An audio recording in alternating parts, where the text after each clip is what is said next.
YouTube, what's going on? Kevin the Tech Ninja here, and today we're putting up the iPhone X versus the Galaxy S9. This video has been done several times over, but I'm hoping to provide a different twist as I've used phones as a permanent daily driver type of phone, and I did some comparisons back and forth and have a really good understanding of which device is best for each person. So we're gonna cut the BS and get straight down to the nitty-gritty right now.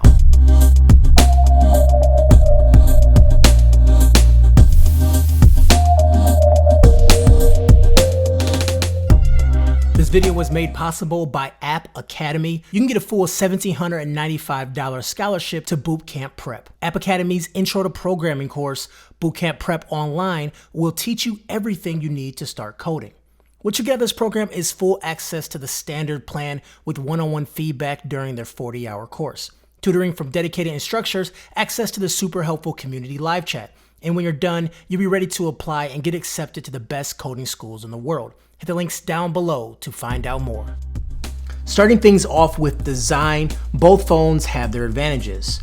The S9 Plus looks a lot like the S8 Plus, and that's not a bad thing. It has a sleeker profile than the iPhone X, of course, and it doesn't have that notch. And people are making a bigger deal about the notch than it really is. It doesn't really come into play until you go to landscape, and then it starts to look pretty ugly. Otherwise, it's just something you really get used to. I do overall feel that the S9 Plus is a better phone to use in the hand. With 6.2 inches Quad HD, that infinity display, it's just an overall prettier phone over the iPhone X 5.8 inch Super Retina display. Both phones are made of glass and will get fingerprints, but if you just want to jazz up the way the phone looks a little bit, check out dbrand. Dbrand has a lot of cool different skins to make your phone just look better. They got this camel skin right here and the dragon skin, my two favorite skins, but they have so many skins. Hit the link down below and you can dbrand your phone. When you look at both screens in the hand, the iPhone X definitely does get brighter. Samsung has a way of tweaking the specs a little bit, saying that it's a brighter display overall, but the Samsung display only gets brighter in HDR situations, and that's the max brightness. However, it doesn't actually go there. Day-to-day usage, the iPhone X, it has a brighter screen, but as far as what screen actually looks better when you're watching video or you're looking at photos, I still give it to Samsung on the Galaxy S9. Looking at other design features, the S9 Plus comes with a 3.5mm headphone jack and a fingerprint scanner, both of which are not on the iPhone X. Now, while both are water and dust resistant, the S9 comes with IP68 resistance over the iPhone X's IP67. Now, the difference between IP67 and IP68 is not significant. Just know that the IP68 you find on the Galaxy S9 and the iPhone 8 is actually more leaning towards waterproof than splash proof, but still, both phones can take a little bit of water. Just if it gets submerged or dunked in water, the iPhone X may not make it.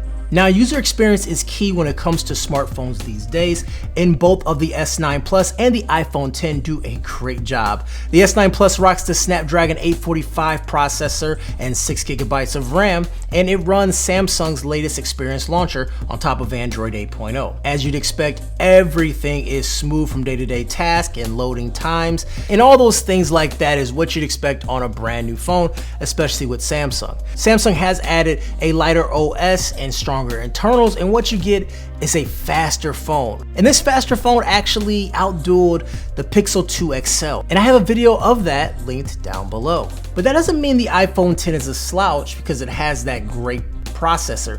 It's called the A11. You pair that with 3GB of RAM and iOS 11.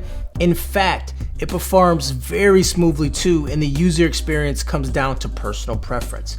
With the S9, you have the power of customization in Android, but it can get overwhelming with redundant settings and too many menus to dig through, whereas iOS 11 on the iPhone X is a much more sleek appearance. It doesn't have as many settings, but for a lot of people, they really don't care. Personally, I prefer settings. I prefer making tweaks and adjustments. However, the average person really doesn't care about all those settings, and they don't want to dig deep to find exactly what they need. On both phones, you can use your beautiful face to unlock the screen. On the iPhone 10, this is the only way to get into the device, whereas on the Samsung, you have the biometric options such as iris and fingerprint unlock. This time, Samsung has bundled something called Intelligent Scan that initiates both the face unlock and the iris unlock depending on your lighting conditions.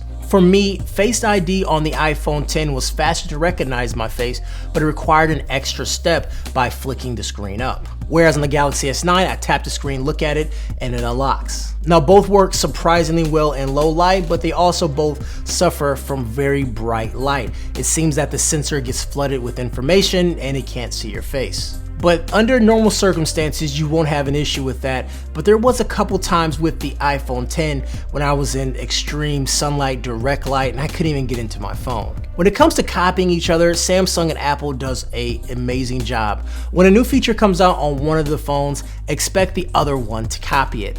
This time around, it's Samsung's turn. Samsung released the AR emoji, and that's the answer to Apple's Animoji. To me, this stuff is more of a gimmick than anything else, but for comparison's sakes, Animoji is the better feature at tracking your face, but AR emoji has more customization options. It also has stickers, and it sort of looks like you. Regardless, both things are one of those things you do it for a little bit, you send a couple pictures to people, you make a little video, and it's fun after a while, but that's not something you base your purchase off.